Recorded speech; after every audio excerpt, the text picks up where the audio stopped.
Kia ora whānau. Stoked to be back here for another Wellness Wednesday. Actually here for another the foundation, episode 2. Welcome everybody. Thank you so much for coming along. I hope you can hear us all good. We had a mean time 2 weeks ago when we did our first one. We were having a kōrero after, and we just felt like, this is the mean new way of approaching this space and providing valuable content for you. And so like we mentioned last week, we were going to be bringing on guests. And so today we are so grateful to be able to bring on the brother Rans. It's awesome to be able to have him come through today and share his gems with all of us here and for the community. So without further ado, I reckon this time round, we'll start us off with a little chicken. Then I'll drop a bonus question for us. And then from there, we'll just get into it. So for today's chicken, we will do how you're feeling. How your week's been so far this week. And then your bonus question is, if you had to go to a tropical island, what would be the 3 necessities that you would take with yourself? What would be the 3 must-haves for all right, I'm going to be on an island now. I'm going to need these things to keep me sane. So, shall I kick us off? Yeah, go for it. Yep. Okay, cool. So kia ora e te whānau. My week's been mean this week. It's been kind of nice. We're on school holidays at the moment, so my mahi hasn't been too flat out at the mo, but it's been really cool because schools weren't too open for us coming in during the start of the Omicron outbreak, which was in line with kind of term 1. And so now that we're coming through to term 2, schools are like, yo, we on, come on in. They want the youth workers back, which is mean. So I'm super pumped, and it's just been cool planning for that this week and doing all of that sort of stuff. And if I were to be trapped on an island, I reckon the 3 things that I would have to take would be a Sons of Zion album. Let's go. How are you gonna play that? On my Your boombox? On my Yui boom. Oh, nice. Yeah, Sons of Zion album, a Yui boom, and a supermarket. I'll take a veggie garden and have heaps of avos and just live off that, I reckon. The bro's allergic to avocado as well, so the body will adjust. The body will adjust, all in the mind. Cool. I'll pass it over to you, bub. Cool. Kia ora, everyone. Really stoked to be back. How's my week been? My week's been good. Today was a bit rough though. I started off, I went back to bed, which is always a terrible idea. I don't know why I do it. I wake up really early because my son usually wakes me up, and then ended up going back to sleep. And I always have a nightmare when I go back to sleep in the morning. I don't know if anyone else feels that, but if you do, I feel for you. And I woke up just in a really bad mood. And so I was like, okay, I'll go for a little hikoi on the treadmill. And then so I did that and did feel better afterwards, but the rest of the day I've just been feeling a bit flat. So I've really been looking forward to this. Really stoked to have you here, Dans. I know that you've got some gems, and I always kind of feel uplifted after these sort of sessions. So I think this will be the game changer for me. And for an island, you said 3 things, eh? Yeah. Cool. I'm going to go with a boat. Classic. That has everything on it, by the way. Yeah. It covers everything. It's got all my fishing supplies. I'm gonna and my bed is on there too. I'm also gonna bring what else would I need? I'm gonna bring a pet tiger, as if I need that. What do I need? A pet tiger, because that will help me hunt as well, and it'll really love it there, and I love tigers, so be a bit of company. And I would say my son, but he'd be a bit of a liability, so I'm going to leave him at home with mum. Just because I don't know if I trust him on an island. He can't really swim yet, so I don't know how that's going to be helpful. But maybe a laptop that's just always charged, so I can Skype him all the time if I need to. Cool. I will pass it over to Rio. Check it over to you. Hey, let's be honest, sometimes I need a break, hey? I've had a really, really awesome week. Awesome opportunities have come my way. Not not just with Eager Beaver, but with some other mahi that I'm doing as well, alongside the brother Raniera, who's here tonight. So that's super exciting. And we had our first hui about that mahi today. So yeah, I just always feel really, really blessed when opportunities like that come my way. And I guess just trying to maintain an abundance mindset and a grateful mindset, and things just continue to keep, I guess, flowing my way, which is an absolute blessing. But I always take those things, not lightly. And so I've had an awesome week, which has been me. The three things that I'd take onto the island would be, I'm going to say my daughter. I don't know if that makes you feel stink now, Mooks. Thanks. You should have gone first. Take my daughter. I'll take some good shoes because I've got really bad feet. I've actually got bone spurs on my heels. So a good pair of shoes. Can it be anything at all, bro? Yo, get creative, bro. I'll take Elon Musk and I'll pick his brain the whole time. It just fascinates me. So those are my three things. That's the one. Are you regretting your veggie patch now? Hard out. Veggie patch and Elon Musk, like, sheesh.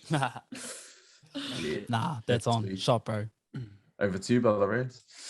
Tēnā tātou, the Eager Beaver community. First and foremost, man, it's just been awesome to witness, I guess, this kaupapa just go from strength to strength and absolutely just not only deliver, but actually just show up for the community and honoring the roadmap. So big ups. I haven't been as involved as I would like, but from the outside looking in, I just want to, do a big mihi not only to the founders, also to the po of this kaupapa, but to the community itself for rallying around everything that this kaupapa represents. So first and foremost, just a big mihi to each and every one of you, and just grateful to be back in the space, to kōrero te wānanga, to share I guess some of the things that are about to pop off, and hopefully everyone walks away or goes to sleep. You fellas might go to sleep a little bit later as you marinate on some of the kōrero, but hey, you might wake up a bit more inspired. So that's the intention for me anyway. And I suppose, I've had a great week as well. Rio's just alluded to an amazing opportunity that started at the start of the year from a thought, and now it's sort of materializing into something pretty significant that's going to, I guess, take things to a new level, not only in terms of the mahi that we're doing, but in terms of our thinking capacity. Like, I brought a thought to Rio, and my mind at the time was seeing it in one way, and the cool thing about collaborating and being around other individuals who are in a particular space, not only see it for what it is, but see it for what it can be. And so my small way of thinking about it turned into a huge way. And for it to be grand as what it is, but for it to also be received, it's like, man, it's been an amazing kind of experience to go through, and to share it alongside of a good friend makes it even better. And what makes it even more sweeter is I had a pretty hard week last week where there were a lot of things outside of my control that just happened, and it's hard to be on that roller coaster of life sometimes, where you're going through all of these different emotions that you're just going through. But one thing that I'm proud about myself for is being able to maintain grounded and just understanding that this is just part of life, not with a cold heart, but with more of an awareness that, hey, this is just how some of these things happen, and if we remain grounded, we are able to navigate through that space quite easier. And for me to know that I was able to do that and then receive some great news just this week, I think there's this beautiful saying that goes, you got to break down to break through. And I think that's what I've gone through over the last couple of weeks, is bringing that phrase there to life. To break down, you break through. Kapai. So for me, it just feels great. And coming to the island question, I would bring my wife. Oh, yeah. What? Oh, I didn't say you either, but Because hey, a lot can happen on the island, man. It might not be much happening, but we can make stuff happen. Bring my son, and I'll bring and I'm just thinking that we're on this island with resources, and I'd have this book that would teach me how to be resourceful on an island, so I can learn how to fish, I can learn how to gather food. I might not have a veggie garden, but there might be some seeds in this jungle that could help me sort of like create food. So that'll be something that I feel I'll take with me. Nice. That's what I've got the laptop for. It's on. With all the free Wi-Fi that's happening on this island. With all From my free boat. Wi-Fi. Yeah, there's Wi-Fi on the boat. It's all good. Yeah, bro, because she linked up with old Rio, and then Elon hooked Wi-Fi on. hooked him up with a Starlink, bro. Oh, we all going to the same island. Oh shucks, nah, that's on. I think, bro, I just want to say as well, like, even just shot for opening up, just, you know, and as well you, bub, you know, and chicken.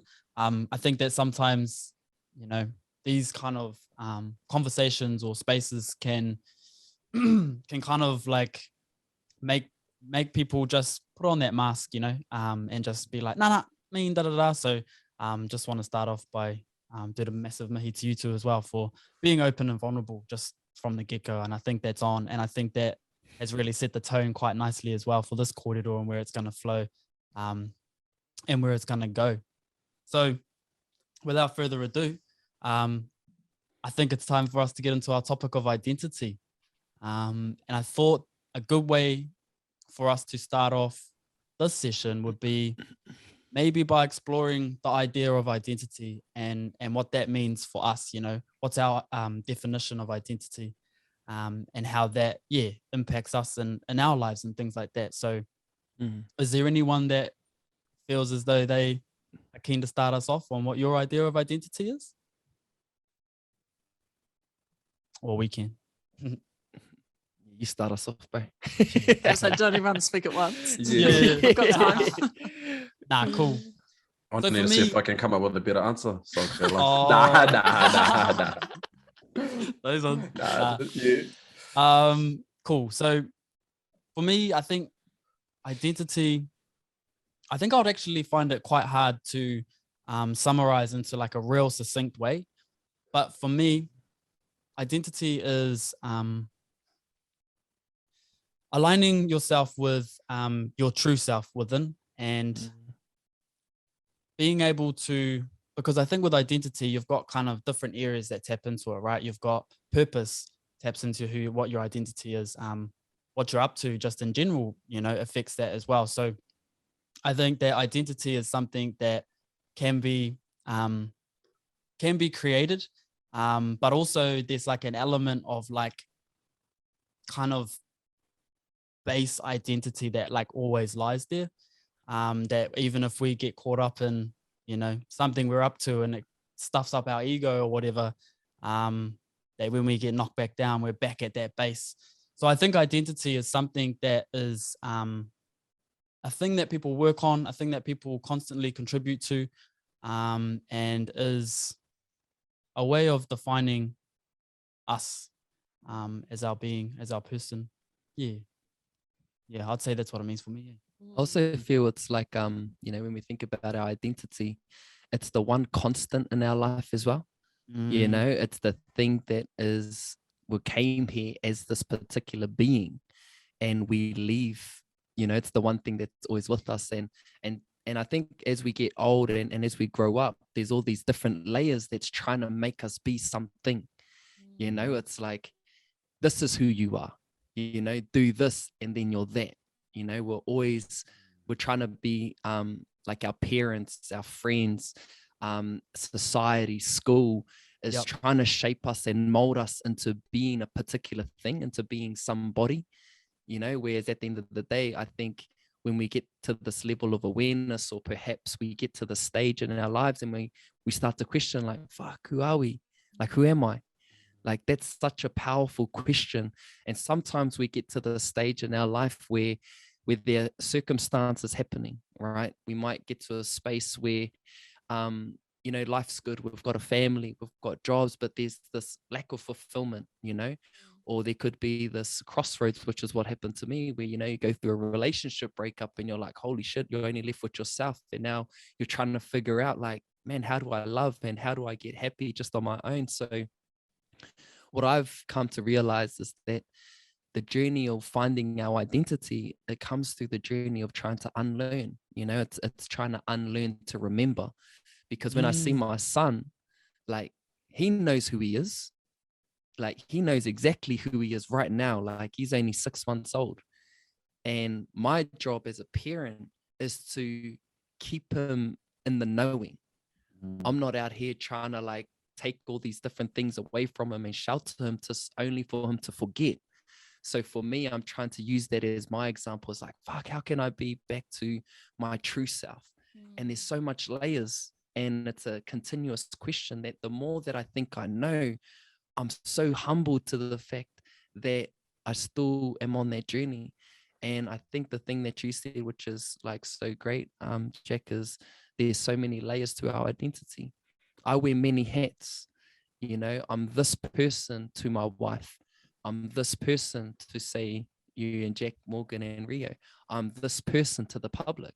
It doesn't mean to say that I'm different, but it's just a different expression of myself, which makes my identity, right? Because at the core of myself, when I'm sitting in my own self, if I'm happy, if I'm content, if I have this great relationship where the thing that I find most comfort in who I am and my identity is that I know I'm comfortable no matter what room I'm in.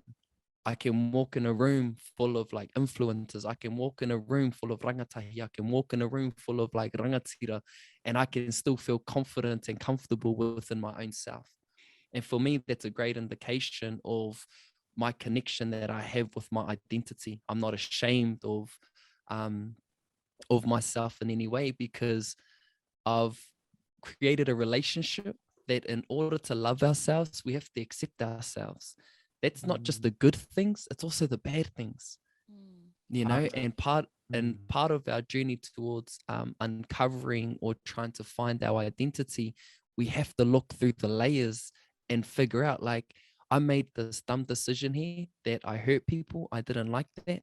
But the lesson in that is that, oh, that's not me, you know, like that's the lesson. And part of me was shaped to do that.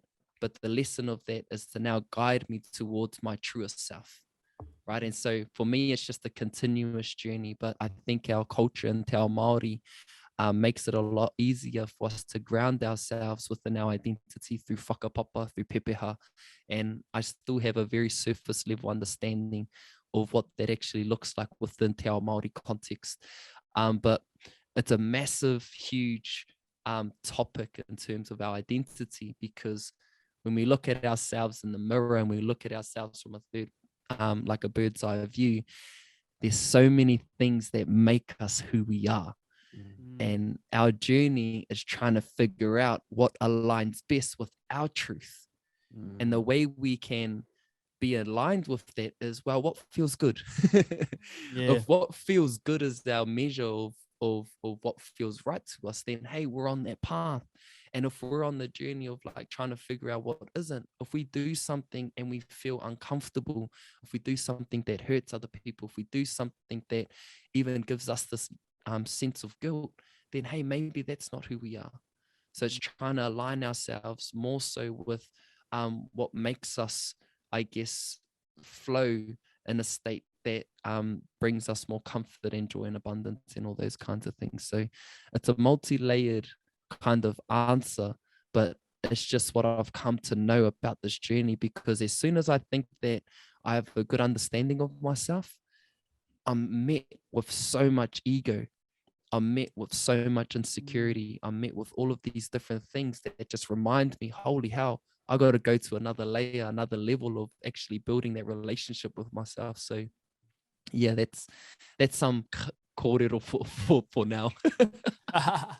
And that was beautiful, bro, and like really, really well said. And I think that, yeah, like the whole layer part, I think, is the thing that, as we grow up, can become such a challenge, and can be something really beautiful at the same time, though.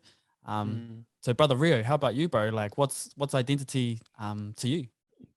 Yeah, for me, bro, I've I guess kind of like in the last year or 18 months, have started sort of thinking about this concept that at all times there's me and two others. There's the me that I want to be and the me that I used to be, always trying to pull me back that way. And then there's this, and we're always walking together, the three of us. But me in the middle, I'm the true me. And it's kind of what you were talking about, Rans. Like anytime I make a decision in my life, it's either a decision of courage with this one or of doubt and going this way. And it's trying to figure out which one I want to bring to the center that aligns with my truth. Am I going to be courageous and step out and identify with my I guess more courageous version of myself, or am I going to doubt myself and go? I mean, I think like you have all said, it's a layer thing, and all of them are me. But at any one time, you can be more. Or for myself, I can be more of the doubtful one, or I can be more of the courageous one, or I can just be completely present and not be either of those things for any given situation as well. So I don't know. Does that make sense? Yeah, for sure. Hard, bro. Hard. And I think on that as well, like, I think it's really good to point out the fact that your identities can change. You go through different things in life. They're probably going to change your identity a little bit.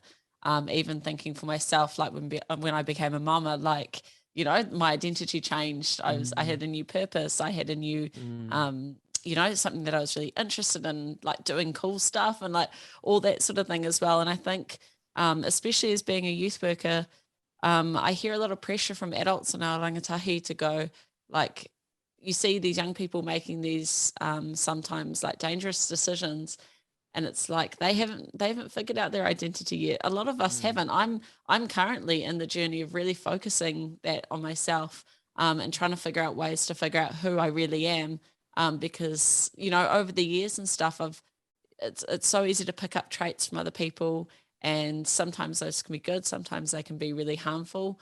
And you can see, you know, you usually see someone and you want to be like them. And so you'll kind of start acting towards them and trick yourself into thinking that that's who you are or that's what you value. But then if you take a step back, you can sometimes realize and go, hey, this doesn't actually align with my values. And I do use, Rhea, what you were talking about. I think one of the first conversations we had when you were talking about writing down your values and then showing up, is that in every place that you go to. I still think that's a really, really important part. I think values and identity kind of go hand in hand there, because at the end of the day, you know, you are what you value. If you value money and you just want to be rich and stuff, everything that you do is probably going to revolve around that to get to that point, because that's what you value. So I think it's, in terms of finding your identity, there's no one answer. But I think the first step to that is kind of figuring out your values first, and figuring out what it is in your life that's serving your purpose and what it is that isn't serving your purpose. Yeah, 100. Because I guess if you like, if you go on the journey of aligning yourself with, you know, what are your like pure values that you want to carry through life. Like for me, I know that one of mine is that I genuinely want to be loving to everybody. And so by me having that thought in my mind, it primes me to then carry myself throughout the day as this guy that loves everybody and that like loves the environment, and we'll pick some plastic up that we see on the ground and things like that.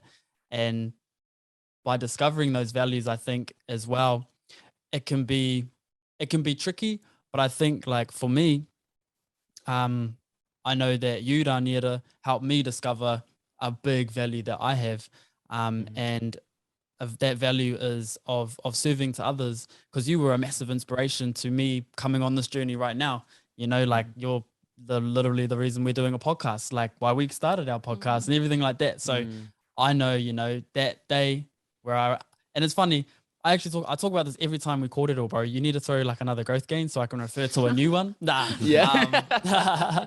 But you know, I know that day that I rocked up that first day in Whakatane and walked through the doors, it was just so perfectly laid out, the whole situation. But but that genuinely, when I look back in hindsight, was a real massive pivot point for me on the journey that I was going on, because yeah, it just really helped set me up, and you uncovered the value of facilitating and adding value to people's lives in that way, and being able to be someone of service.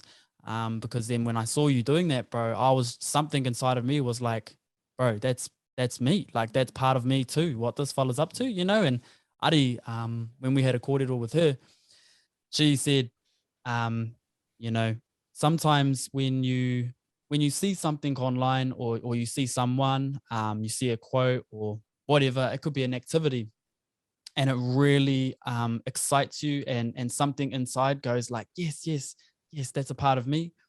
That's because that person, that activity, that photo or video is, how did you say it, was like a reflection of you, right?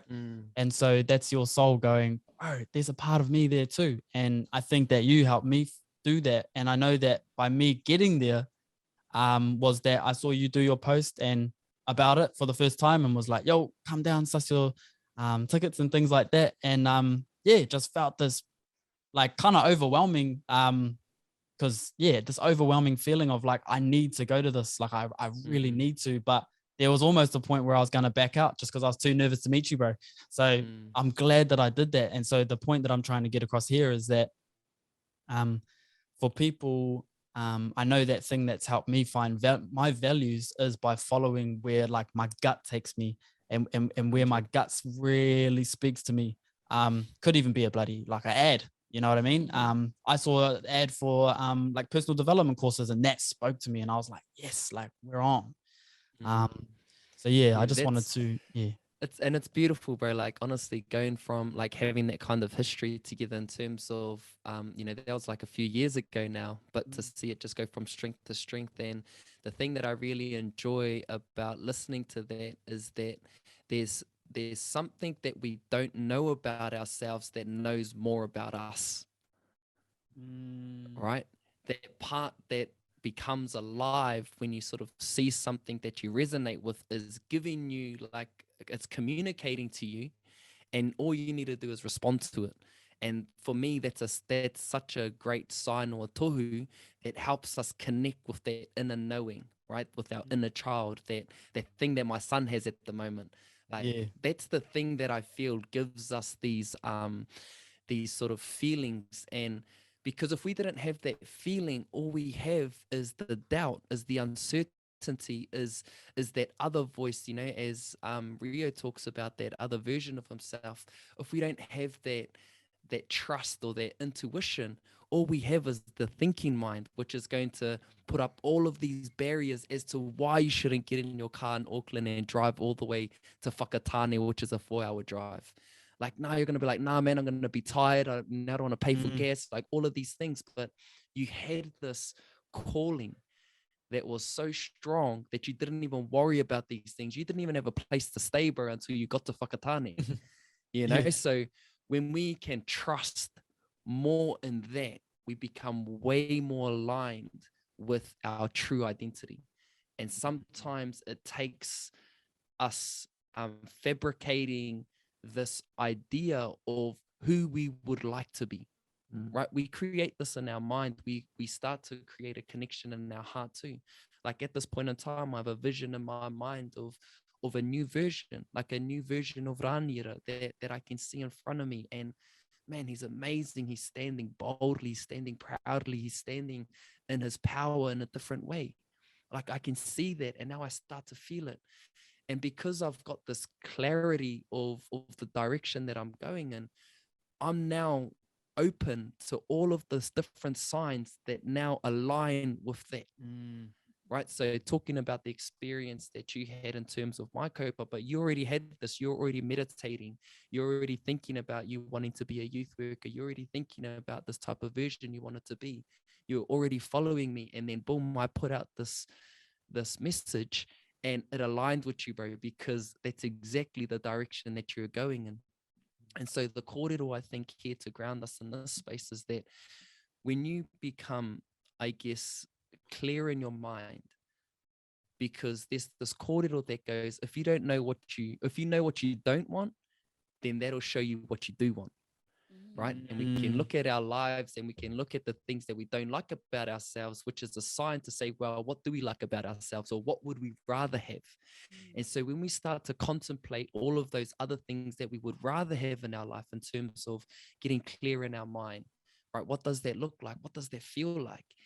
And then you start to see things in actual reality that align with that. It could come in the form of a podcast. It could come in the form of an online course. It could come in the form of a different opportunity. It could come in the form of a new job that just comes out of nowhere. It could come in the form of a new friend, or it could come in the form of a new relationship. But if we're not clear on who we would like to be or the direction that we're going in, we have so many things that create disconnect, right? We want to be over there, but we're behaving differently, right? We want to be this version of ourselves, but we're stuck in this version that we don't like, and we're uncomfortable, and we're uncertain, and we're afraid, and we're fearful, which we know isn't our identity, right? But there's this other corridor that goes, sometimes we become addicted to the person that we are because we don't know who we would be without it. And we would rather stay in suffering. We would rather stay in a lower, I guess, identity or form of ourselves, because who are we without it? We're already fragile. We're already sort of vulnerable. So that means if I let this go, I'm going to be more vulnerable. That's because there's no dreams, or there's no aspirations, or of even seeing yourself in a better circumstance or situation that you're in. So the more that you can dream, the more that you can get clear on that, the easier it is for you to let go of some of these things that are actually holding you back, so that you can step into what you feel would make you more grounded in who you are. And so, yeah, that's something that I feel could hopefully add more corridor to what you're saying, bro, because I've had many situations like that. The things that's just happened with me and Rio has come because that's what we've been putting out there.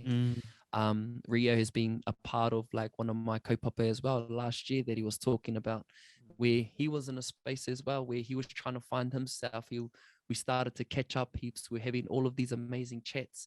He done some mahi for me at our wedding, and I was like, oh bro, I got this kaupapa, and he was in the space to receive that.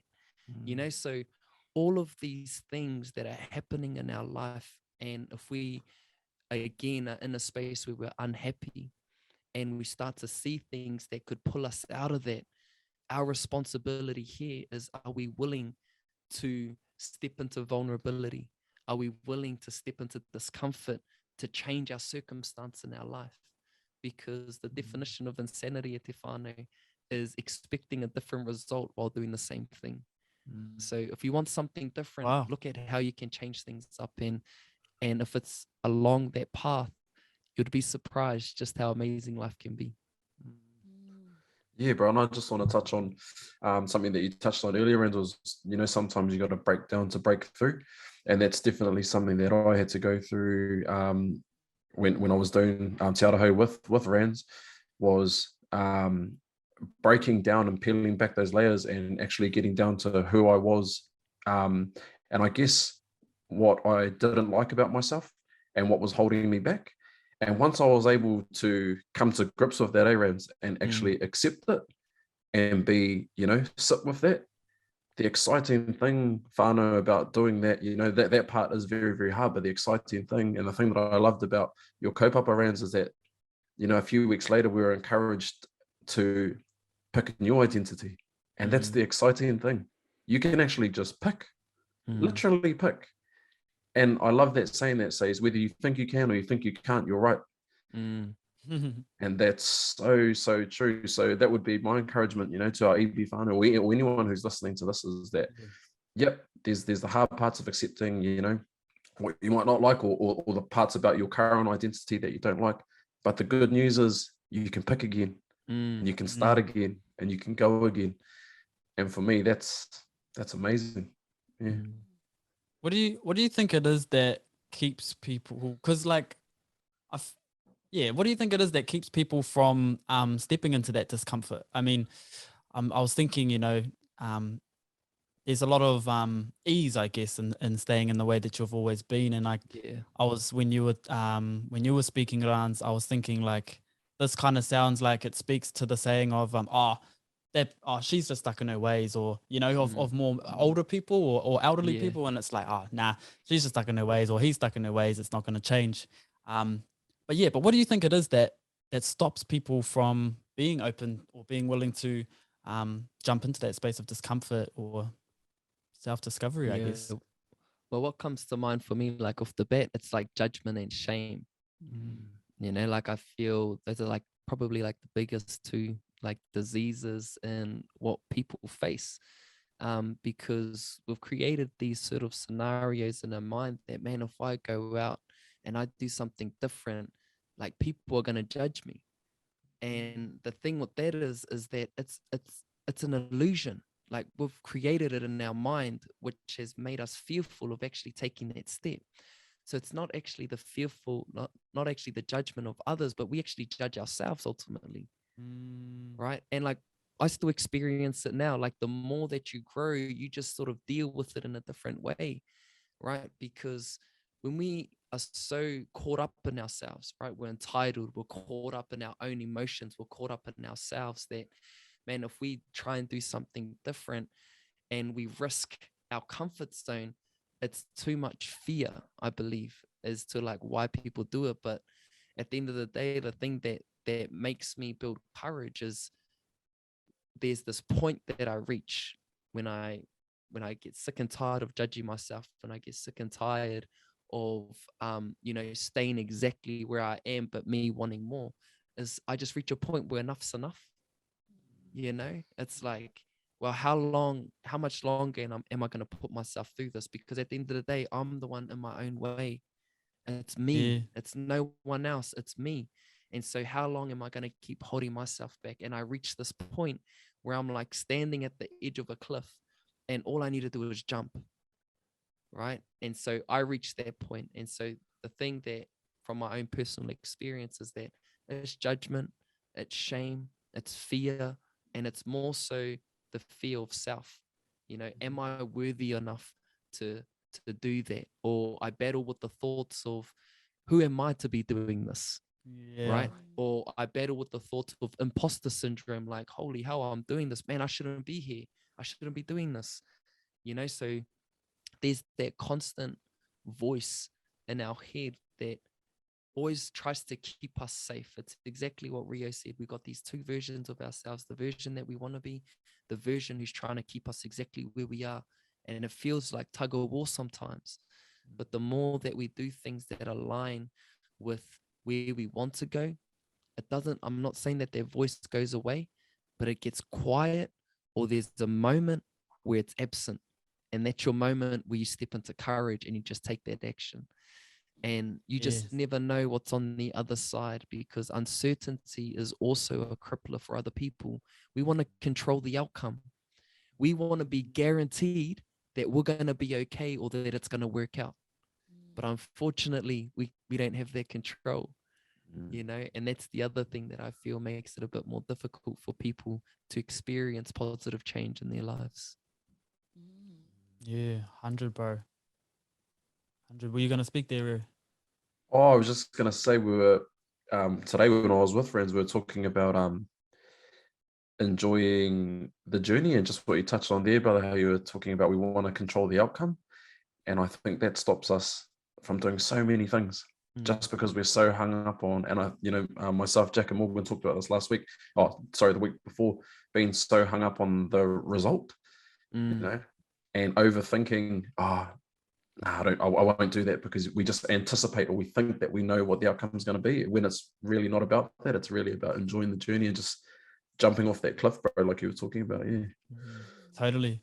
And I think as well, Rans, like, with all the judgment, the fear, all of those sort of factors that can come into play to stop someone stepping into that space. I was listening to a Jay Shetty interview, and he had this mean quote that I can't remember. He didn't write the quote. Is it the think if you think? Yeah. But do you remember? No, yeah, do you remember the guy who? No, the guy who actually wrote it, because it's not no. Jay Shetty's one. Yeah. So I can't remember the actual guy, but it's not Jay Shetty's quote, but he said it anyway. And it was like, I'm not what I think I am, and I'm not what you think I am. I am what I think you think I am. Yeah. You know, and that, bro, like what you were saying, I think just that really speaks to that, eh? I mean, I know for myself, I still today will do things that are done because I think that that person's going to think that I'm cool or good for doing that. You know what I mean? And I guess when we can detach from that sort of like, I don't know, can you call it like a fantasy or something? But when we can that word though, detach. Oh, there's another beautiful word that aligns with that, which is like surrender. Oh, like, yeah, bro. You know, like these are like, we're so like, I was so tense, you know, and we're so controlled and like how I said, like, we just want to try and control everything. We don't have the ability or the capacity to understand the beauty in detaching, right? Detaching from an outcome, detaching from thought, right? Detaching from like, you know, any expectation, right? Then there's surrender, like surrender to the moment, surrender to the unfolding of what is occurring. Because something that I'm trying to practice at this point in time is that like life is made up of perception, isn't it? You know, it's also made up of how we interpret things. We have events that happen in our life and we give it a title. We give it a story. This event has happened. Oh, that's a bad event. And so because we label it as bad based on our own conditioning, based on everything that we've taken up, we've already predetermined all of these things without even thinking about it. It's just happening. But when we get to this point of awareness, where you are not the thought, right? Where you're just awareness, observing, where you're just surrendering to the present moment, events are just events, right? I give this example of, you know, you go out to the driveway or you go out to the road, and if you see cars just going past, you're not attaching to any car.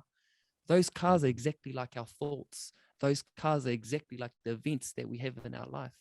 It's not until we see that Lambo that we're like, oh, that's a mean car. I want to get in that car, right? But sometimes all of the thoughts that we have are Lambos. We're trying to attach to every thought that we have, right? Sometimes they're not good Lambos. Sometimes they're fake. You know, sometimes they're not good. And so the point that I'm trying to make here is that when we can surrender into the present moment, we give ourselves an opportunity, a space and time where we can just observe the unfolding of what is happening in our reality, right? When it's just happening, when it's just occurring, and we don't attach ourselves to a certain story of it, then it becomes a lot more ease and playful. Otherwise, we just walk around being so tense around certain things.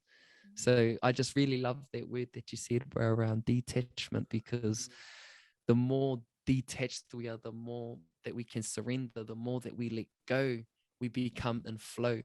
And I think that's the key. When we can be in flow with the unfolding, it's a next level feeling. I've had moments of it. You know, I'm not in that space all the time, but when I'm in that moment, when I'm just letting go and I'm just observing, man, it's a blissful time. 100, bro. And I think as well, like from my own experience of doing that consciously, being like, nah, I'm surrendering to whatever can happen. You know, I actually can't really think of one of those times where anything negative came from it. And maybe if it was something that could have, I don't know, to a majority seem more negative, I think by me allowing myself to surrender totally brought in that playful aspect, bro, because I could look at it from afar and be like, oh, that's pretty crack up, that could happen. But then maybe my previous self would have been like, fuck, and just like storm off or whatever, you know what I mean? And that's the power that I like about that, you know. That's the thing that I really enjoy. There's two ways of looking at things, or sometimes there's more ways, but like, wouldn't you rather choose the responsive way? Like, or would you rather react? And would you rather be angry or upset? Or would you rather just be in this space like, oh, wow, that's buzzy how that happened? You know, like it's all how we interpret it. And the more that we can connect with that, the more we stay within a good space, or we stay level-headed, because I don't want to be angry, you know, I don't want to feel triggered all the time. But when I am triggered, it's like, all right, cool, that's a sign that I need to work on that area. I need to look at how can I find the moment to respond better when this happens. And I don't get it all the time. Like I don't. Bro, how do you guys feel about, like, for myself, before I ended up doing that mahi with Raniera, I, now that I look back and now that I have a stronger sense of self, I can't believe how I kept it up, like the acting, the masks, the different identities. If I drank with these boys, this is how I act. If I was with the footy boys, this is how I act. If I'm with my family, this is how I act. If I'm, you know, like, and now looking back, now as a person who, you know, like, we all, I guess, change identities still now. You know, I do still now and then, depending on the situation, but I feel like in general, I'm more myself more of the time. And I just look back and I just think, fuck, how did I keep that up for 32 years? Wow. And I guess that speaks to what you were talking about, Rans, where you get to a point of being fed up. And for me to, I guess, come to my strong sense of self, as I had to get fed up. And that the opportunity that you gave me, Rans, came at the perfect time where I was fed up, you know. I was tired of acting, tired of wearing masks, tired of not knowing who I was, and knowing that I needed to sharpen up for my baby as well, for my daughter, was huge. So yeah, how do you guys feel about that? Like, have you been in that situation of being tired of acting, or was that just me? No. That's I'm sure it's definitely not just you as well. I'm sure this is a super common thing, because, man, that's the stage I'm at the moment. Like, I still haven't. Bro, I need to go to one of your workshops once, because apparently everyone else here has been and they've had this like life-changing experience, and I'm over here like, where's mine? But I'm actually going on a retreat soon with Ari, doing the Pu'ai retreat, so I'm really excited for that. But that even came from a place of just being, I'm just fed up of it, having not knowing, like, I still don't think I'm in a place yet where I know exactly who I am, because I'm so used to hijacking off other people's things. Especially, I think, one that we should touch on as well is like losing your identity in relationships, because I feel like that can be quite a common thing. Like not so much in this relationship, but in previous ones, it has been an issue where I've kind of found myself in that trap of taking on other people's interests or their values or whatever they want to do. One, so that they're like me. Two, because there was nothing else, you know, I felt like there was nothing else there. I kind of needed something to make up my identity. And now looking back in hindsight, I'm like, okay, now I've woken up to the fact that this isn't working for me anymore. And it's been like this for a little while. I've kind of, the more I got into personal development and all that sort of stuff, the more it's kind of come to the surface. But it is tiring, you know, like it is really hard to keep up. You know, you're this person with this person, you're this with this. It just gets confusing. And of course, your body's just going to eventually be like, bruh, come on, like pick one or like pick a couple that really serve you. Don't pick it just for the satisfaction of others, pick it for yourself. But I think that needs some deep diving, and I think that needs some not just workshops and stuff. I think workshops and other people are really helpful, but I think sitting in that by yourself and purposely sitting in that and actually thinking about it rather than just expecting it to kind of happen. You do need to put in a little bit of mahi to figure it out if you're stuck in that position. But yeah, no, I fully get what you're saying, because I'm in that position now, so I get it. Like, sis, I feel wahine are just absolutely incredible way. And the reason why I'm saying this is because I hear my wife's story and yours, and we had a pretty open and vulnerable conversation just last night. And she told me, like, you know, for the first 2 years of our relationship, it was all about me, you know, because I was in my zone when we met. Like, I was all about me, filling up my cup because of what I had gone through in previous relationships. I just kept going. I kept doing what I was doing, and she molded her life like around me. She made heaps of sacrifice. She went plant-based. She would, you know, be at home on the weekends while I was out doing rangatahi work. Like, the first couple of years, she said it wasn't until we got married that she started to find her place within the relationship. And then I became a father, and I was just like, boom, now there's even more of me with the whānau. And so what I've realized is that, you know, me as a husband and now me as a father, my priorities once upon a time, well, my values was me. I was number one, like legit. I was selfish in my approach and how I done things, because the way I interpreted it, that was, if I was number one, then I'd be able to have enough in my cup to give to everything else, to give to my relationship. And in one way I was doing that, but it wasn't fulfilling the needs of the person who I was sharing my life with. And I was sharing with her last night that it was actually, the way in reflection, it was a protection mechanism that I had on myself. That if I continued just to focus on myself, if my heart was to break again, I would be in a better position to go through it. And I didn't have the awareness that that was the reason why I was doing things, but listening to her, it made me realize, like, oh, actually, if I was to reflect, like, why was I doing it that way? Because I'm so different to how I am now to how I was then. And she was saying that as well. And so what I feel in that is that when we're in relationships, it's a lot easier for wahine, because they're so in touch with their feminine, and they care so much and they love so much, easier for them to wrap around the person in their life, right? And they sacrifice, and it's easy for them to I guess make that sacrifice for the relationship, while Tani still go out and do their own thing. And I think we need to start changing that narrative. We need to start looking at that differently, because, man, like, I look at her and fuck, she's amazing. You know, like, I'm sure there are a lot of wahine out there who do the same thing for their tane. And it's taken me a long time to get to this point where I actually, like, value her on a whole nother level. And so hearing you kōrero and you looking at finding your identity, I just want to encourage you to remain so strong that that is such a beautiful part of you. You know, even though you feel like you're working so hard to be that person, just know that you don't have to work that hard and you're still that person. Right? Like, because the way that I look around, like, I've got a lot of friends, and I don't mind putting on these different hats, because, like I said, it's my expression. I like being a bit more playful in this group of friends. I like being deep in this group of friends. I like being just, you know, being told what's up from my wife in this space. Like, I can lean on all of these spaces, because at the end of the day, all of these versions of me have made me who I am proud to be today. It doesn't take me anything away from this, but I'm mindful of these circles of friends, of people, or spaces where I can show up as the person that I feel I need to show up as. Because at the end of the day, it's sometimes tired for me being so thought-provoking, being so deep in thought, that I need that outlet.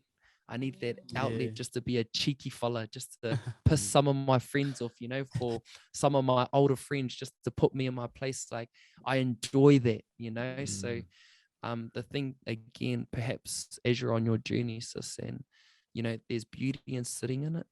But the thing that I want to encourage others is this, and the thing that happened with Rio is, when you're in an environment with people, you know, it happened with Jack as well. It's happened with me.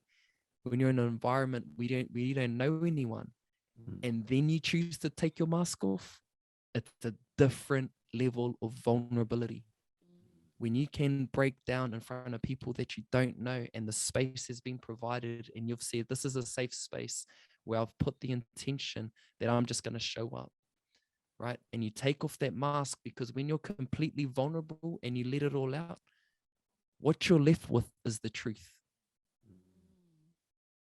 right? What you're left with is the truth. And that's the beautiful thing with vulnerability, that when you can be vulnerable and you can let yourself be seen and you can let yourself be going, like, what do you have left? You have yourself. And when you can speak from that place, when you can dream from that place, that's when you actually find, yo, this is where I'm going. This is who I am. This is the season where I start to express myself in this way. So it's not necessarily about finding our true identity. It's about finding a higher expression of who we are. And I like what you said there, bro, how you like to be playful with, you know, the certain group of people, or you like to be cheeky with this group of people. And the thing that I loved about it is that for me, knowing you, I know that all of those people are you, whereas what I was doing was completely being a completely different person, you know what I mean? And then over here being a whole nother person again, not just expressing myself in different ways depending on different groups. So and so when you think about that, Riapo, in terms of, you know, you carrying that, you know, and, you know, like you, where you are now, like what were some of the dominant thoughts that you were having? Like, how would you prep yourself? Like, because obviously when you're, well, this is what I'm seeing in my mind, you're feeling this particular way, and when you're isolated, you're probably feeling it the most if you weren't distracting yourself with mahi or with other things. Like, how would you prep yourself to be like, yo, I'm going to be around so-and-so, I need to be this person? Were you distracting yourself being that person because you didn't want to be by yourself and feeling drowning in all of that? Like, what was that like for you? Yeah, bro. Yeah, it was definitely that. And I think more than that was that if I put on a mask and looked all good, then no one would ask any questions deeper than the surface, you know? Whereas if I showed up my actual broken self, well, then they're going to ask her, you know, oh, what's wrong, bro? So I just thought if I just stay up, be who they think I am, and then if I can just get in there, get out of there, then they'll never ask, you know? And then I'll never have to share that I'm actually not doing too good on the inside. And so I think that was the main reason, bro, for showing up with all these different masks, just so I could be who I needed to be. And, you know, because a lot of the time, especially with the mahi that I do, is that it's in public spaces, you know, with lots of people around in a lot of social settings. So bro, I'd just get in, be what you talked about, Jack, who I thought they think I need to be, get in there, do it, get out of there, you know? Hard. Yeah. So I think that's where we could also see the answer of where we muster up the energy to hide, is because we'd rather do that than be seen, you know? So even though it's tiring, would rather do that than be fully seen, you know? And I think when we can, I guess, find, I guess, the strength to be seen, which I know it's hard, man. Like, it's hard to find the courage when you're trying to be this particular person and you're feeling something inside. That's why nowadays, when I'm feeling something, like, I let people know, you know, even though I'm seen as this person who has things figured out or like has all of these things. But at the end of the day, if I'm going through something, like, man, if you talk to me, bro, how you, bro, I'm all good, but I've been having this thing going on a couple of weeks ago that's been, you know, making me feel a particular, like, I talk about it, you know, and for me, it just normalizes it, but it makes me feel like I'm in charge, like I'm in my power, I'm being honest, I'm being authentic, and it keeps me sort of accountable to the mahi that I actually do. Like being able to hold space, being able to like speak to personal experience where I can relate to people. So I guess perhaps maybe this would be something helpful for those who may find themselves in this space of feeling like they have to wear a mask all the time, is if you're to look at yourself in the mirror, what does it feel like for you to honor your presence? Right? And that's a powerful exercise that would be so hard for you to do. But when you're able to do that, you'd be able to start the conversation, or you'll be able to find some voice within yourself to start talking about some of the things that you're going through. Because if you can't show up for yourself, it's going to be harder for you to show up around other people. So maybe just something to think about. Do you find, bro? Sorry. No, you go. Oh no, I was just gonna ask Rans, bro. Do you find more often than not when, you know, someone says to you, "How are you doing, bro?" and you're like, "Oh yeah, all good," but this thing's been going on for me. Do you find more often than not it actually gives permission for that person to say what they've been going through, and often you'll find that everyone's been, you know, 100, like facing something. When I'm going through something, like I won't post online, but I'm actually very honest in my actual real interaction, because I just don't have the capacity to go online and fake it on there. And I don't need to. Like, social media is a tool. I don't have to keep putting on this persona like I got things going on. Like, I don't need to talk about it all the time, but in my actual like physical proper interactions, like that's where I talk about it. And more often than not, like, people are surprised, or they empathize with it, or they're like, oh bro, like holy hell, like, you know, that's buzzy that you're going through there. But I communicate it in a way where they don't have to take anything that I'm sharing. You know, like, I'm not saying it to unload on you. I'm just saying this to just be honest about what's going on. But I think also in my communication, I also share like how I'm actually doing, in terms of, this is what's going on. This is my relationship with it. I'm not fully down about it, but this is just what's happening, you know? And I guess that, would that be like, in a way, bro, you're kind of taking that observer, you know, you're kind of at the end of your driveway, eh? Would you say Yeah. that it kind of Yeah. aligns with that? And to be honest, it's taken a long time for me to get to this point. And depending on like what is going on is going to determine who I share it with. So say if it was personal between me and Hene Pania, I only got a certain couple of people who I can be open about that with, you know, because I trust in the council, I trust in that person, and I always confide in, you know, a select few people when it comes to something like that. When it comes to something like business, like, I don't mind talking about that with anyone. Like, me personally, ego, all of those things, I don't mind, I'll talk about that with anyone. But depending on the situation would be my response to who I share that with. But I've been very clear on who are my people. You know, I've found people, and I have people around me who I can just ring up, who I can just talk about these certain things with, which I feel is important to have. And I also look for events, or look for wānanga that are happening. If I'm feeling a certain way, I just went to one on the weekend. I go to those things. I put myself in those environments. I strip down. I allow myself to be vulnerable, and I leverage that particular space for a purpose. You know, so those are the things that I do to let my guard down, to allow myself to be seen, so that I can remain in a more positive state of being. I just want to real quickly touch on, bro, when you were talking about you knowing, you know, the select friends that are good for certain corridors, right? One thing that I heard about at Mahi, probably a year, maybe a year or a year and a half ago, was with those people that you have for those certain purposes, it's cool to have a corridor with them before anything kicks off, and go like, hey, bro, like, are you cool with me? But like giving you a buzz and being like, brother, I just need to emotionally vomit. And by that, I mean, like, I'm not expecting answers or a quick fix or like what you reckon I should do. It's just me letting you know, bro. And I think that there's also like, there's mad value in having that kind of prep in a way, because then if the brother's like, oh yeah, nah, cool, all good, bro, go hard, give me a mean vom, then you can, you know, and you can do that, and you know you're safe. You know the bro's not gonna judge, the bro's not gonna go and like loudmouth.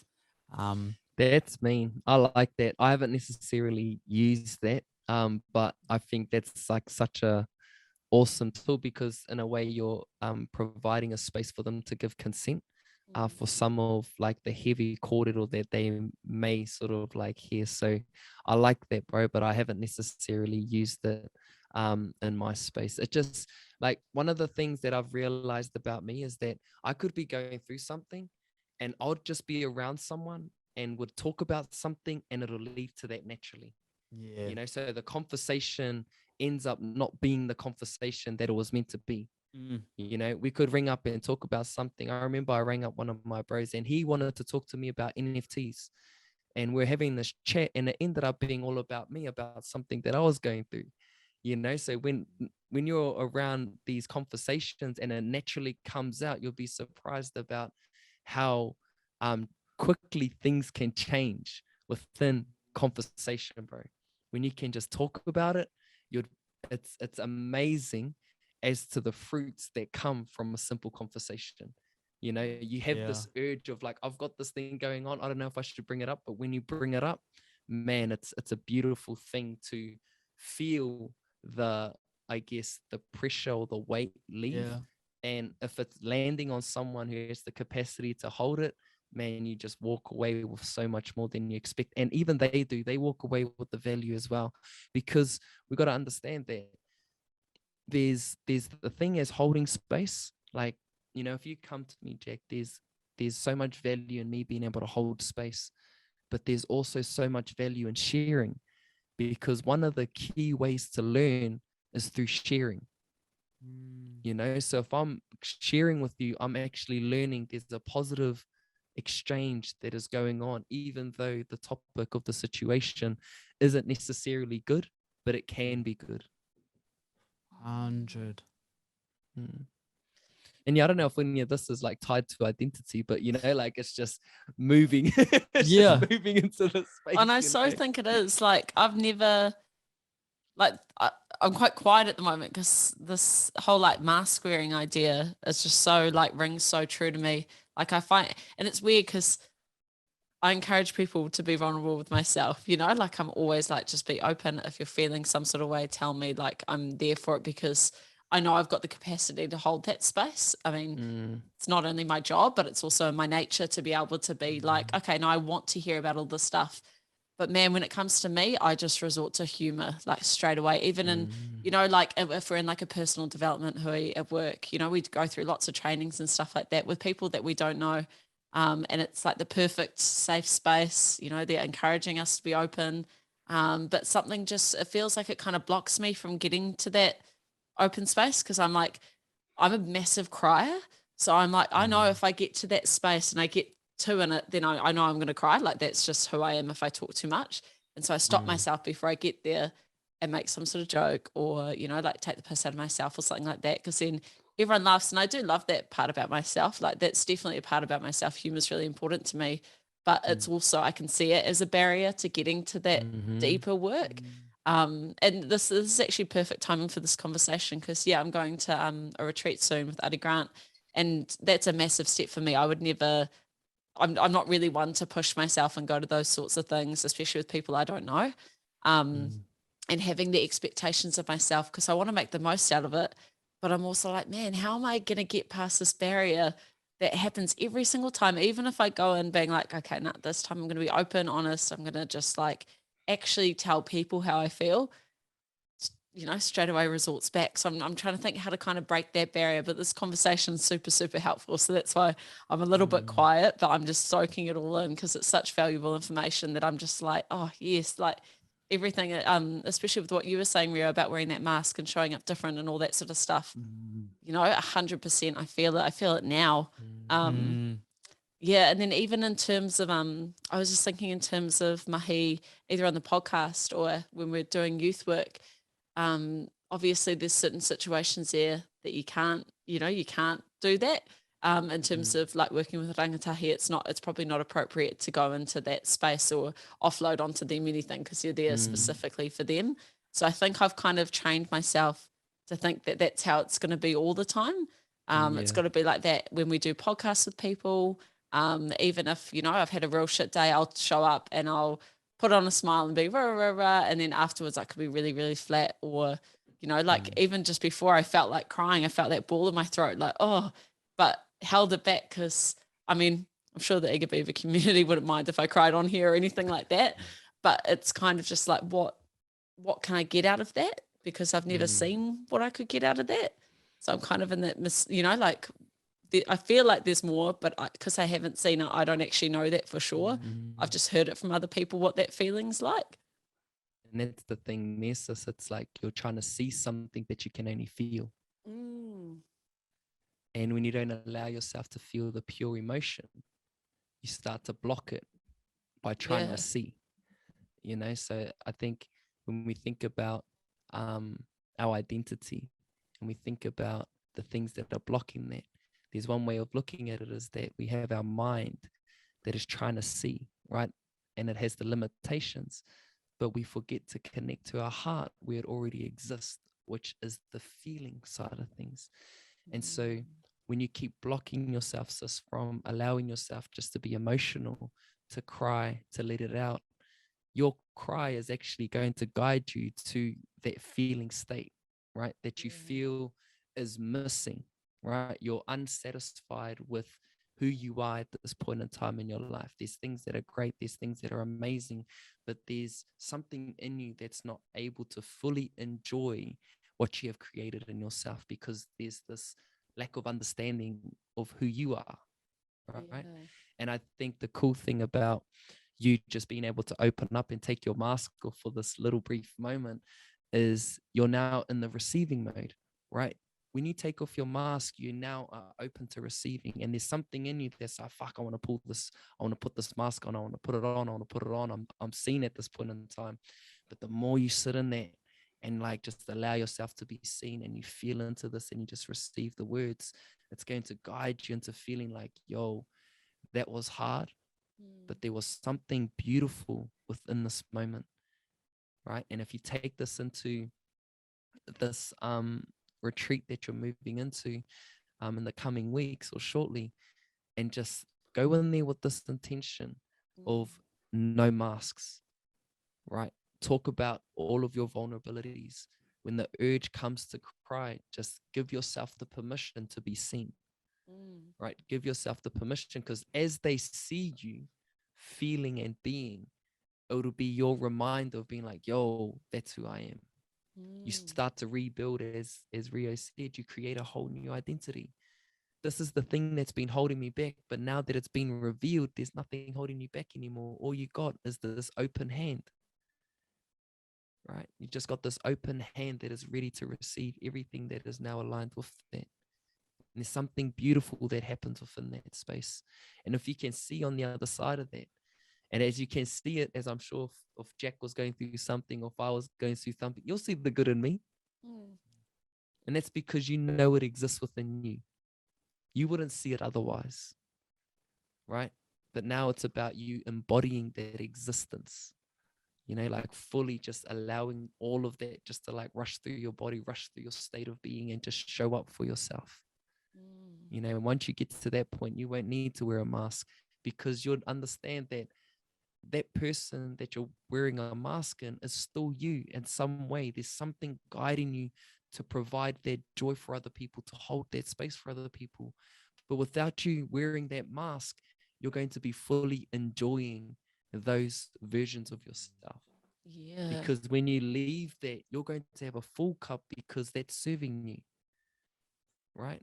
And now it's about rebuilding into like this Morgan that's just out there now. You know, that's just Zine, that is just standing in her power. And when you can think about it in that way, it's guiding you, sis. No mask is ever going to cover like your light anymore, you know? Wow. I have nothing to say to that, just because it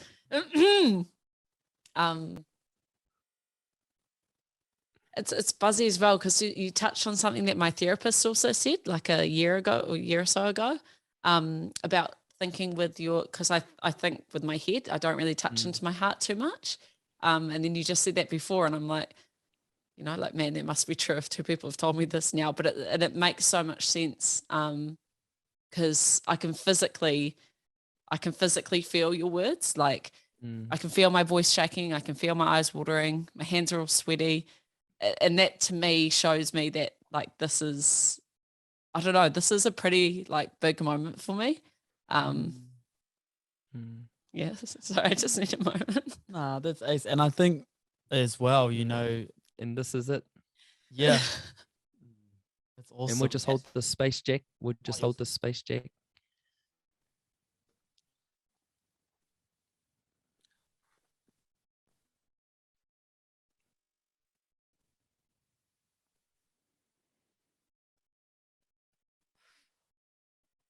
Like, you have the permission here in this moment, sis.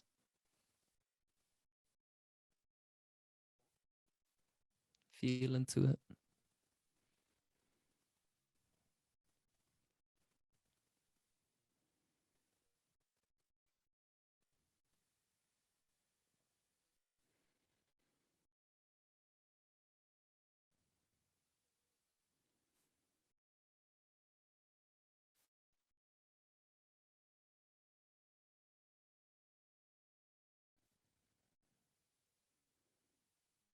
This is beautiful.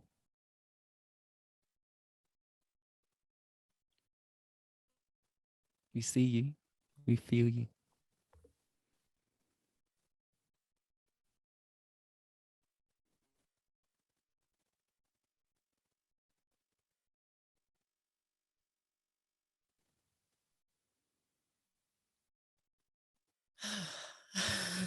How does that feel? Oh, I'm just like, yeah, buzzy feeling. Never kind of felt like this, because never let myself get to that point.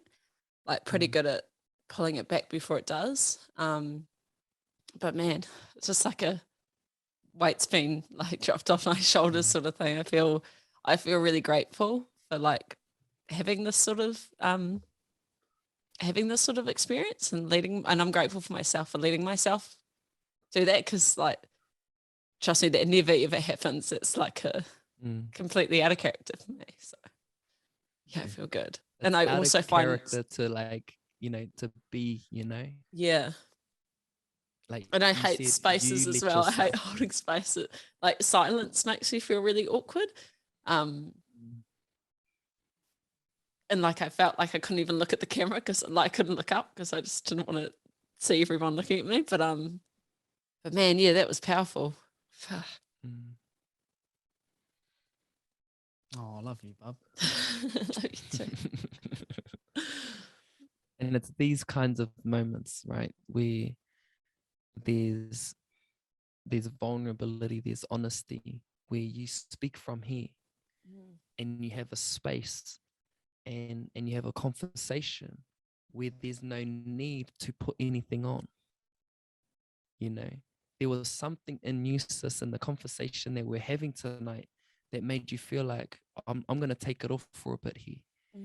And you kept it off long enough for you to have this moment. There's a big part of you at this point in time that just wants to put it back on, but there's another part of you that's just fully enjoying this. Yeah.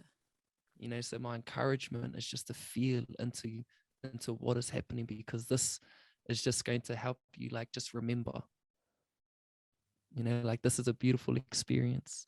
And that moment of silence after was necessary. Yeah. Right? To honor just what you're feeling, to honor what you're going through, because you said just before just how hard it is for you to do this. So giving you that space to honor your sacredness, right? To honor your beauty, to honor your love, to honor everything that just wanted to come out in that moment, and to also just witness you letting go of something. Yeah. Because that's what it felt like. And having actually felt that now, like, I mean, I'll process it, what that means to me, but my immediate reaction is what this can give to other people. But even in saying that, like, feeling that now, to encourage others to get that feeling, that really rings true now that I've experienced it. Now I feel like I want others to feel that feeling, so I can actually be like, if I can do it, you can. You know what I mean? Like, if I can do it, you can do it. And see, this it's is what so I mean worth about the mask. Like, even though that mask is off, it's still in your nature to do that. Yeah. You know what I mean? Yeah. But we give the illusion of this mask to hide us from something. The mask is something that we put on, even though we'll still do it without it. Yeah. What I believe is when we actually take the mask off and we do it, we actually do it like because we want to do it. We actually show up more because, as you said, it becomes experience now. We know what it feels like to actually take the mask off because we don't have a mask on anymore. So it actually puts more weight to actually what we're sharing. Sometimes we give advice that is shallow because we haven't actually experienced it ourselves. And that's why some of the people that we give advice to all the time, they don't take it, is because we're not taking it. Yes. Right. But what gives substance to actually sharing and supporting others is actually when we've experienced it. This is what I experienced when I took off my mask. This is the feeling that is on the other side of that. And all of this is guiding us back to our true identity. It's our truth. Because when you're vulnerable in that moment, we actually get a glimpse of who we are. Because in our vulnerability, like I said, all we're left with is the truth. Honestly, I want to thank you guys. Thank you. I want to thank the EB community for sitting. I don't know if anyone's still there. They've all left now. So resorting back to you. It's just who I am. It's my identity. But yeah, I just didn't think that would come from tonight. I mean, even at the start though, I'd had a pretty rough day and I was really hoping that this would bring some sort of thing. So I feel like I actually did think this was going to happen.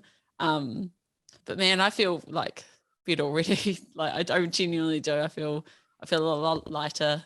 And just so cool. I think there's more there as well. Okay, so don't just let this be your moment.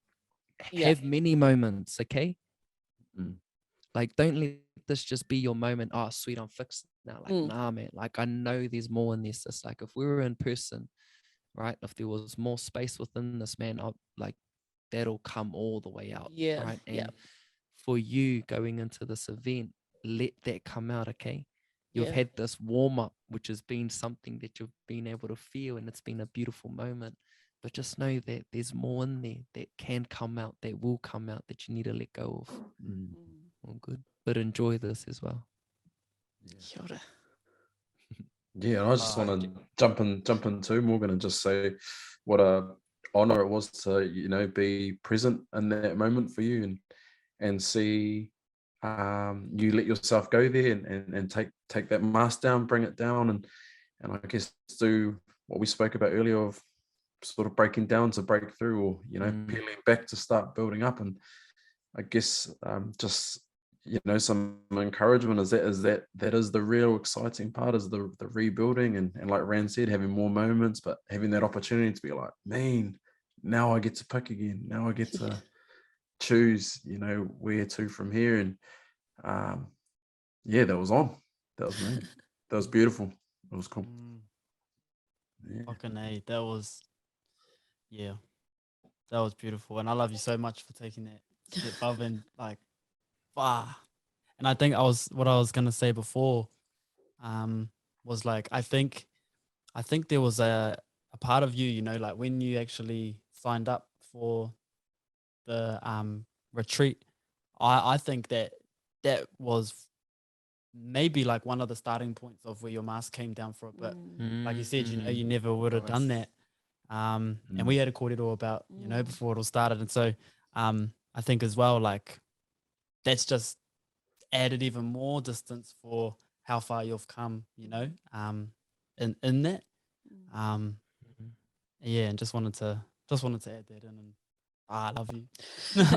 You're always.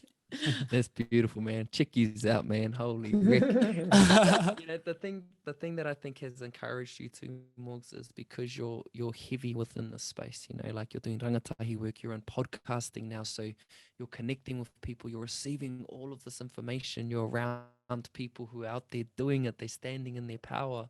So you're, again, as I was sort of saying at the start, you're now creating this vision in your mind of who you would like to be.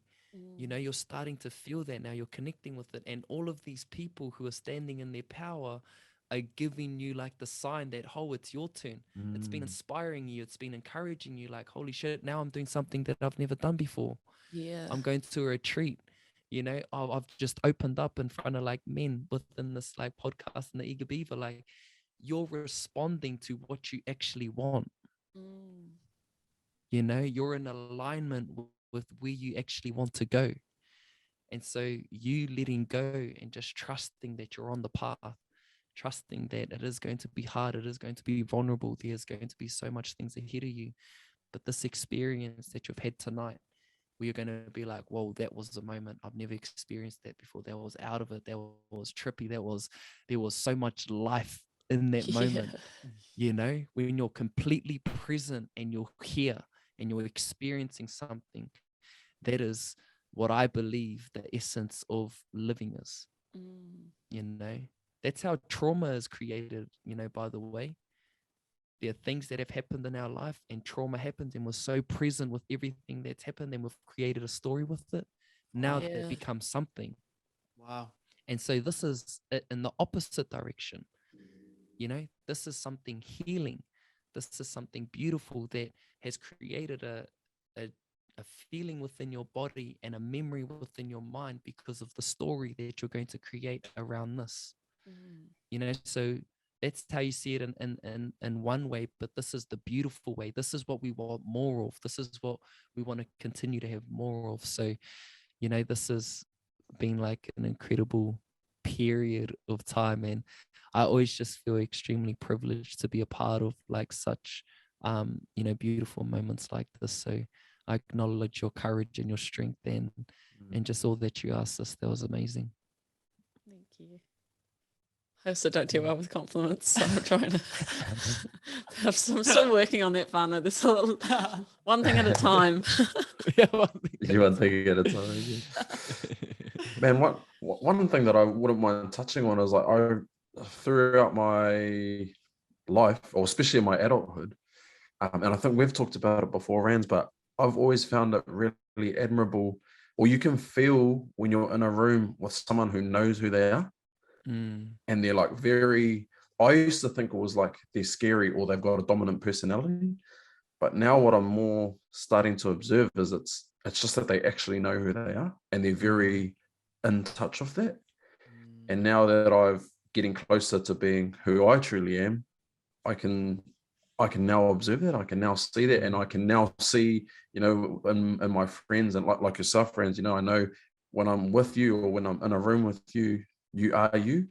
And there's other people in my life that I can really feel that from. Like Stan's another example of someone who's just like, he's like this, like you can't move him. He knows exactly who he is, what he's about. And I just love that. You know, I think it's a really admirable quality to be in touch with self and your identity. Bro, I love that too. You know, you can go into a room and you can pick out like who's on. Like it's a vibe thing, you know, it's a vibe thing, you know, like, and you go and you can even pick out those who are a little bit insecure or those who are, you know, who are just a little bit unsure. Like you can, like, it's the all feeling thing. And I don't know if anyone else is like in tune with that kind of, is in tune with that. But for me, it's very clear. And for me, when I see that in other people, bro, I make a straight line to them, mate. Like, bro, what's your name, bro? Like, bro, fuck, my name's Rans, you know, like I just immediately connect with them because for me, like I love connecting with people, bro. Like my life has been built of connections and I want to be around people who are on that same wave, you know, like I have no qualms going up and shaking someone's hand and introducing myself. And I love seeing people just being who they are. It's so amazing when you get to a space in your journey where you recognize that and you feel that, because you might not even know them or you might not even introduce yourself, but you can enjoy just being happy for them. Yeah. You know? Yeah. Because I used to clam up, bro, if someone knew who they were, like were very strong in themselves. It used to make, I guess it was kind of shining a light on the fact that I didn't know who I was, therefore I would go smaller. Wow. But now I'm happy to, like you, Rans, go into any situation, shoulders back. This is who I am, and this is what I bring to the table. You know, in any sort of conversation or interaction, and I'm getting more and more comfortable with that. And I think that's me. I love it. I'm addicted to that, actually. Like, you know, what we've talked about, Rans. Obsessed vibes. Obsessed vibes. Hard. And I think as well, those people, they have like a like an effect that, like, because for me, when I see somebody really owning themselves and what they're about, especially in a scenario or a moment that I really couldn't see myself being able to do that, but it aligns with me somehow, I find that is such a like mad inspiring thing for me. And that just gives me like a little bit of a push, you know. It could be like one video even or something in the morning and it's just like, wow, that guy's on, you know, you can tell. And then I think like, because reflecting now, bro, like going to like Gary V at like in Auckland, bruh, don't know him, met him briefly, but don't know him, but he just was like that fella. And even some of the other speakers, they were just guys where it was like, wow, man, you're so on. Like, I don't even, I can just look at you and I know how on you are. But it's something pretty like cool that might be I guess helpful for, you know, the listeners, and even for you too, is that, and I know Rio can vouch for this, is the way we see people sometimes is like on a pedestal. You know, over the years I've been sitting at tables and I'm like, bro, I shouldn't even be at this table. You know, like I'm looking around and bro, they're like some pretty cool people sitting at this table. And for somehow I'm sitting at it. And the thing that I realized is like, bro, they talk the same as me. They think the same as me. They feel the same as me. They are interested in similar things, you know? So what I started to realize is that, bro, people are people. And it's not about, like, we see people in status, and the way people market themselves or the way that we perceive them is like we do put them at like they're better than us or they're higher than us. But the more you get into your own identity and the more your vibration, or the more that you start to sort of like rub shoulders with these people, you just start to feel like, holy shit, like they're exactly like me, you know? Yeah. You know, there's no difference between them and me outside of they know themselves more, or outside of they've found the craft that they've been able to get really, really good at, which has helped them to sit at different tables or create different circumstances. And so, like over my experience, because I was exactly the same, you know, I'd like hype around different people that I'd be around. But then at the end of the day, I just started to think about, bro, we talk about the same shit and they vibe off me just as much as I vibe off them. Yeah. And, you know, like, have you had similar experiences with that, Rio? Like, is that Yeah, something bro. you can relate to, bro? Yeah, bro, 100% is. And I think the thing that has made me more comfortable in those spaces now is just being comfortable with what I bring to the table. And now I can sit in meetings or be in rooms that are about things that I know nothing about, but I can still sit there, shoulders back, and be at the table. I might not necessarily be in there. Like for instance, I don't know, I could sit in a business meeting about cars. I don't know anything about cars, but I can sit there, and just knowing that I bring value to the world in general, then I'm deserving of being at this table because I'm a valuable contributor to society, kind of thing, if that makes sense, bro. Like that. And I can just sit there and be there in my own power, even though I know nothing about what these people are talking about. Is that kind of the same thing, Aaron? That's perfect, because it's not necessarily, we're not looking or comparing. Yeah. We're just being, you know, and that's the thing that I've realized as well is, you know, as you sort of start to express yourself and it starts to be received and you start to get recognized, is that you sort of remove yourself from comparing and you just actually start being. And when you can focus on yourself and the value that you bring, it changes the relationship as well, because I'm not here to just take a photo with this person. I'm not here to take from this person. I'm here just to enjoy this person's presence, you know, and hopefully, you know, like they enjoy mine. But at the end of the day, it's not about take or give. The more you start to realize, it's actually about how much you can give to spaces, you know, because when you can give, you have the option, you know, whether or not you want to participate in that opportunity or not. So, you know, those are the cool things that I've recently started to understand about this journey of our identity, this journey of expressing, this journey of having somewhat of a following, you know, having a path or a purpose, is that these are the things that actually matter, because these are the things that you speak to, you know. And I guess too, bro, like knowing and being comfortable with what your lanes are. So for instance, if I was in a car meeting, I'm not silent because I'm scared of the situation. I just know, hey, I don't know anything about this, and that's all good. Yeah. Somehow I'm at this table and I'm just gonna enjoy it. Hey. Yeah. Yeah. And I guess like what I'm thinking about is this whole corridor again just links back to like that saying, you know, hang around 5 millionaires, you'll be the sixth. Hang around 5 actors, you'll be the sixth, kind of thing. And it's like we can just like, we don't have to be the actor yet, but we aspire to be that. You know, we can get there. And I know that by me going down to your workshops, Rans, and just staying in your presence and sort of just shadowing you, bro, and like just looking at what you do and how you do things. Oh, fuck, where was I going with that? Oh my gosh. No, don't give me a mind blank. No. No. Father Rio knows, eh? Nah. Yeah. Eh? Oh, yeah, that's it. That, you know, there were parts of me that were screaming out that were like, nah, I want to be like that too. You know, I want to embody some of that. And so I feel like I didn't have an awful lot of it, but once I really spent some time with you, that helped me really uncover that part of myself too, in terms of identity. And that's why I think as well that I just totally resonate with this corridor of like, yeah, you can just be at the car meeting and all good. I can turn it on. Nah, but take it for a test drive. Turn it on.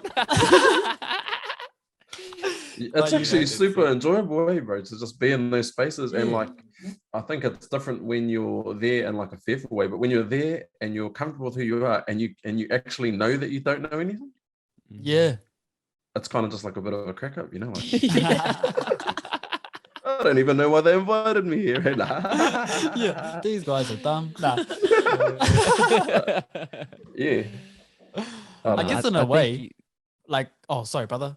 No, you go, bro. You go. Oh, I was just gonna say, like, in a way, correct me if I'm wrong, and if I am wrong, then yeah. But I feel like it's like concerts are kind of like we're all there at a table with, you know, the band, the artist, and we're all just sharing a moment, and we're all just like, fuck yeah, this is mean. Like we're all high on life right now. This is fucking dope.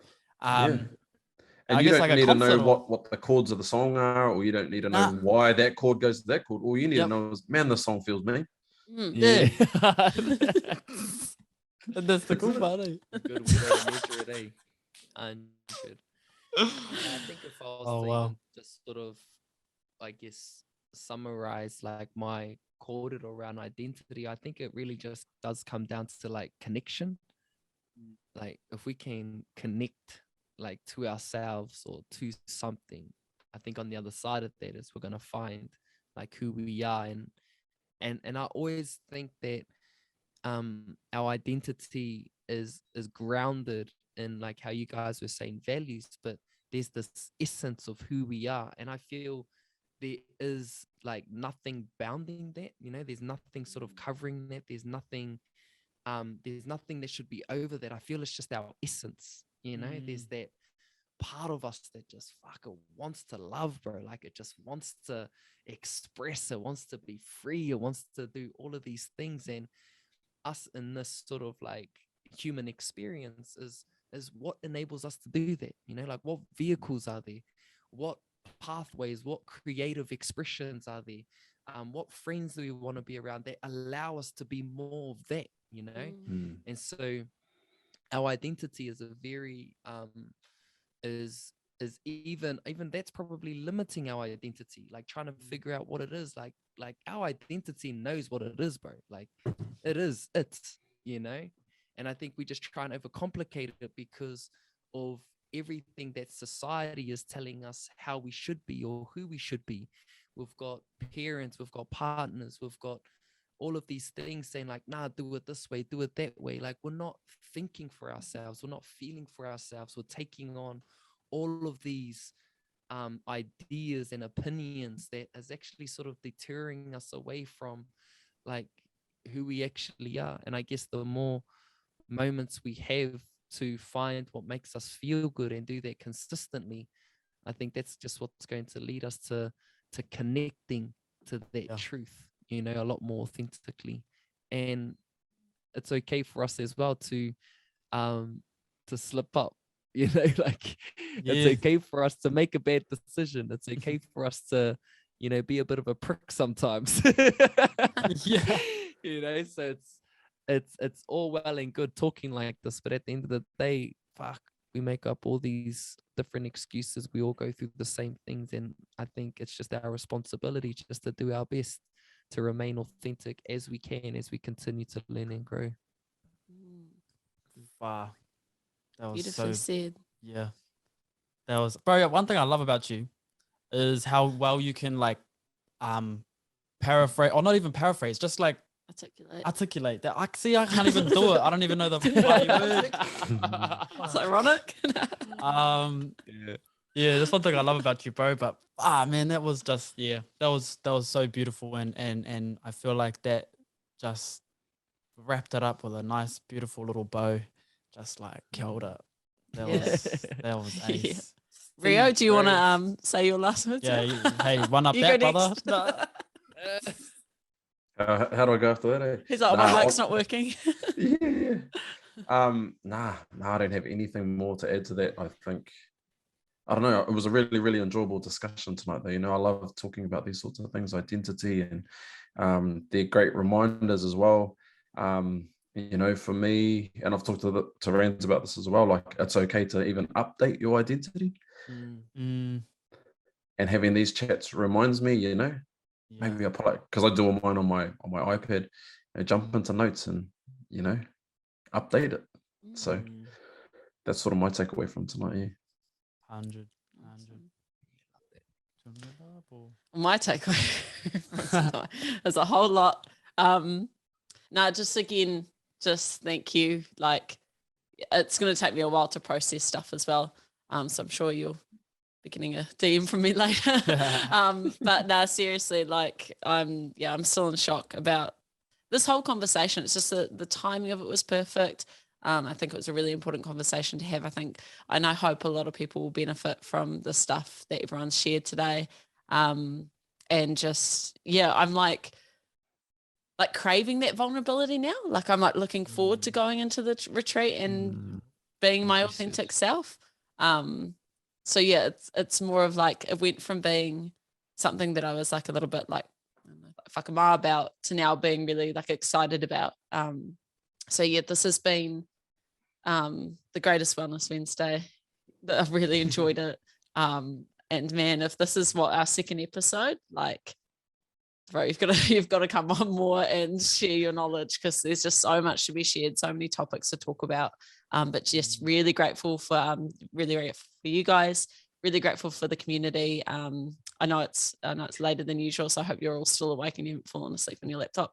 But just grateful for everyone here, and can't wait to do this again. Hard to close us off. Yeah, for sure. I just again just so grateful for this corridor, for this whole conversation. And like you said, Rans, it can go wherever. It can start in one place, and the corridor will guide itself. And I think tonight it just guided itself so beautifully. I think that by us all coming together and doing this live on the Discord for the community to also listen into, I think one reminds the community like of how fucking sick it is. The fact that we can, like Brother Rio, you and your team have created a space where this was able to happen. You know what I mean?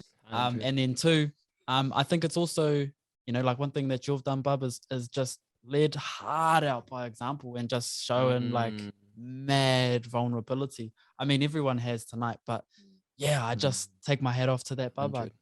It's amazing. Raniera, brother, amazing. Rio, amazing. Jack, amazing. Myself, even better. Let's go. But I just it just like an infinite amount of gratitude, and I think it's just such an awesome. This is just such an awesome space, and I'm really, really excited to see where it's going to go in the future, and how this will bring a lot of value to everybody. But to wrap us up, I just want to say like a massive mihi to everybody. You guys have been ace. Thank you, Rans, for coming through, bro. Thank you, brother. Even after your, doing your workshop and coming on so late. Thank you so much, bro. It really, really means a lot. It's all good. And again, I just want to say thanks, to just to the community, man. Like I was just, yarning to the bro today around just how awesome it is just to see things just still going, and just hearing just Rio's intention behind the Eager Beaver, and just worrying about like what you guys are doing, worrying about what this community is doing, and just, there's just beautiful energy. Like I can feel it. Like there's conversations happening. Like all of these things are happening around the space that is, and continuing to give value to the community through Corded or through honoring the roadmap. I feel it's just what's going to enable this to go to levels that that can't be seen yet, But I think just with the amount of love and good energy that's within the space, it's going to make the thing that helps it just to grow naturally and organically, which I feel, in my opinion, is more, it doesn't only give it like a more sustained approach, but it gives room for a regenerational approach, which means it can regrow into something more, you know. So just big ups. Definitely keen to be a bit more involved in providing, you know, kōrero such as this. And as Jack said, just, you know, for you, Morgs, to be as strong as you were tonight, girl, like that's mahi, bro, like proper, like that's actual mahi and strength to just to reveal like your truth in that way, in the kind of setting that it was tonight. So for you to honor yourself and trust yourself enough to go there is very beautiful and admirable. So just want to acknowledge just what Jack said in the mihi, because that's next level. And yeah, to my brothers, proud of you, brother Jack. Like, I do see you as a little brother, bro, but you just keep going, Handi. So super proud of you. And brother Rio, you're a weapon, bro, and someone who just has such a big heart.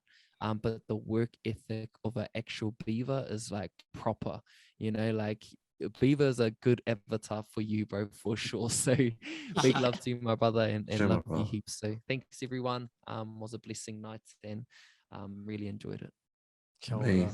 whānau. Cheer, that's on. Shot team. We'll catch you in 2 weeks. Chew. Have a mean week, team.